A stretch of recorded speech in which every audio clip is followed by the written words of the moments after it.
Guys, it's your favorite federal informant.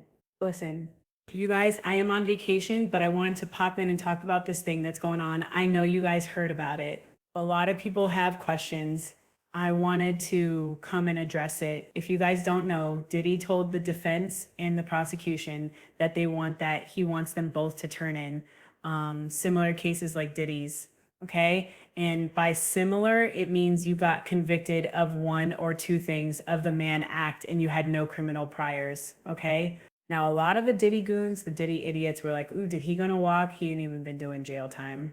To which I said, okay, stop. Okay, Diddy might have beat Rico. And it was a crushing blow to victims, to women, to anybody that doesn't stand with abuse, right? Did he beat Rico? But there's more to that story, but let's stick on topic.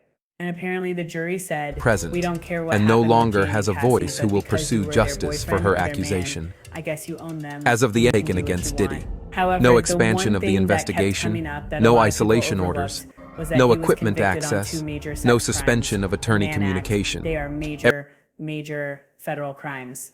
Okay? And I did some research. I talked to my legal people and I took notes. So, whenever I take notes, this is going to be good. Okay? Now, what did the judge ask for? He asked for comparable case law or statistics on similar man convictions.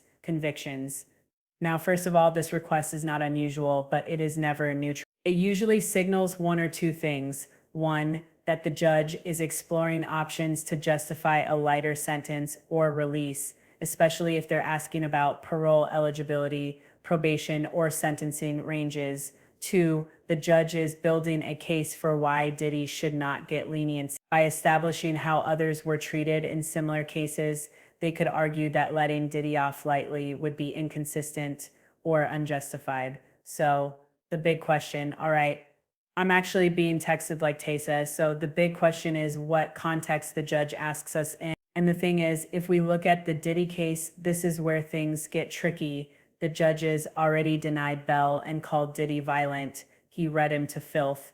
The judge was not happy, okay, and said his community ties made him more dangerous, not less. So it's going to be hard for Diddy to rebrand himself. The judge also has letters from multiple victims who explicitly said he's a threat and allegedly wielded violence as a means of control. Diddy has access money and potential leverage over witnesses, and the judges don't like to be made a fool of. And if Diddy walks and does something shady again, and I think he actually will do something shady again, it reflects directly on the court. And you guys listen, the verdict of the jury threw us for a loop. But the fact that the judge said all this in court and denied bail, I mean, come on.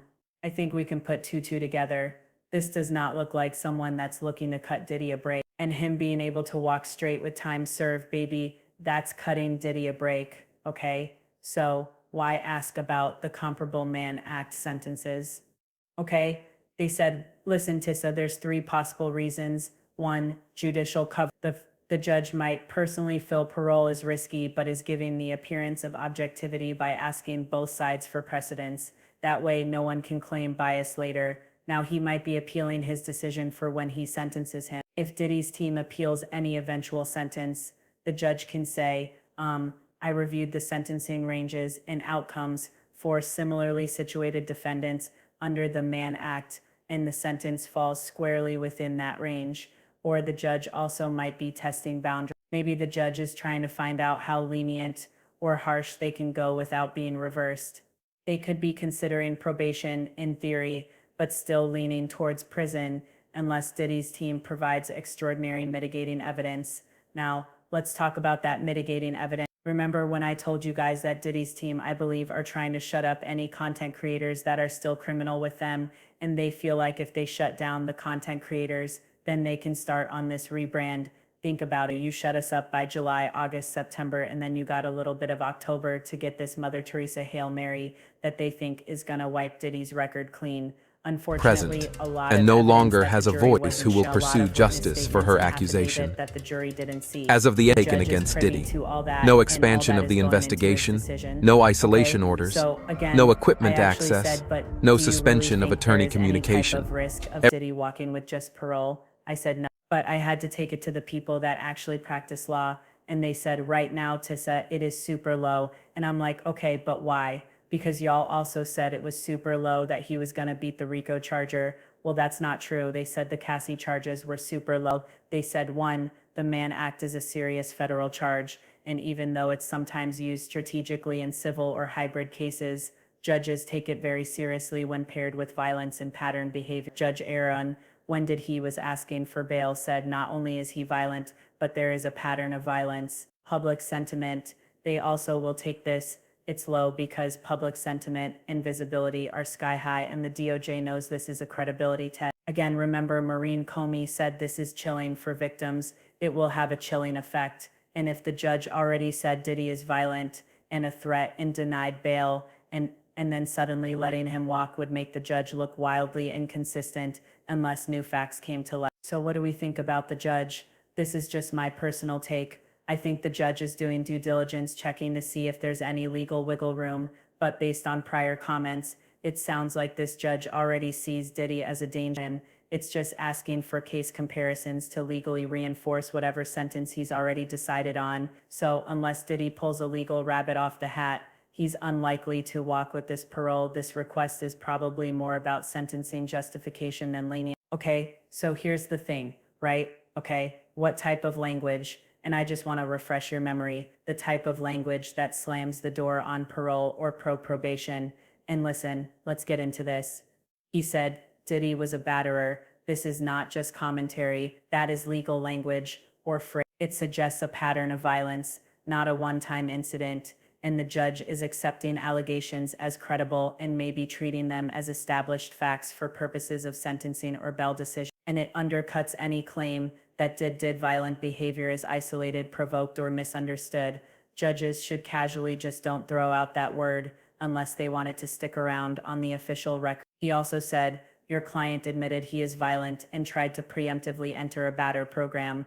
This is huge because pre-sentencing rehabilitation attempts like enrolling in a battery program are often seen by judges as damage control and not sincere. The fact that Diddy knew to enroll in that program shows consciousness of guilt. He anticipated legal trouble. Admission of violence undercuts any "I didn't do it" or "this was exaggerated." And if the judge believes the omission wasn't just PR but rooted in truth, it justifies custodial sentencing over any community supervision. Okay, now also the judge said this type of violence comes suddenly, quickly, and with no warning.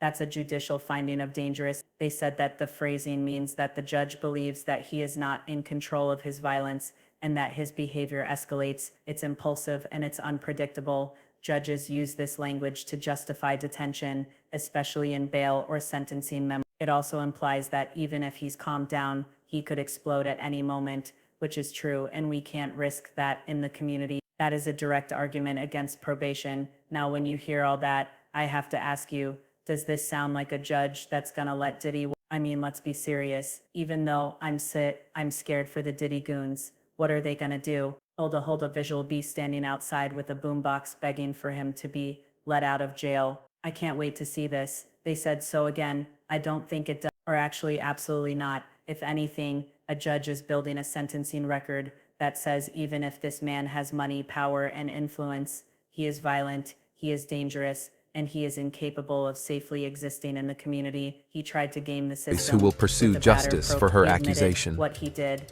and as of the taken against Diddy. Again, no expansion of the investigation, no isolation orders, no equipment access, no suspension of attorney communication. Or contacts a victim after release. It's on the. This isn't a judge looking for an excuse to show mercy. It's a judge locking in a narrative of violence, manipulation, and danger. Any future sentencing or probation denial can be backed by this exact language. So unless something drastic changes, probation or parole is extremely unlikely. You're watching a legal system slowly setting the foundation for a multi-year custodial sentence, or at the very, very least, strictly monitored. Okay, strictly monitored movements. Again, listen, at the end of the day, I don't know. It is what it is. We are expecting that Diddy will actually do some jail time. I don't think that the judge is actually going to take the time and go through all this and make all these notes just to let him out on the public. Now, did he really offend? That's a different subject. I 100% think thinks he will, but you never know. Maybe in Mark Agnifilio's loving arms, he has found a new version of himself, because we know that Mark is doing his best to uplift that man. Anyway, y'all let me know what you think in the comments. I'll talk to y'all later. Bye.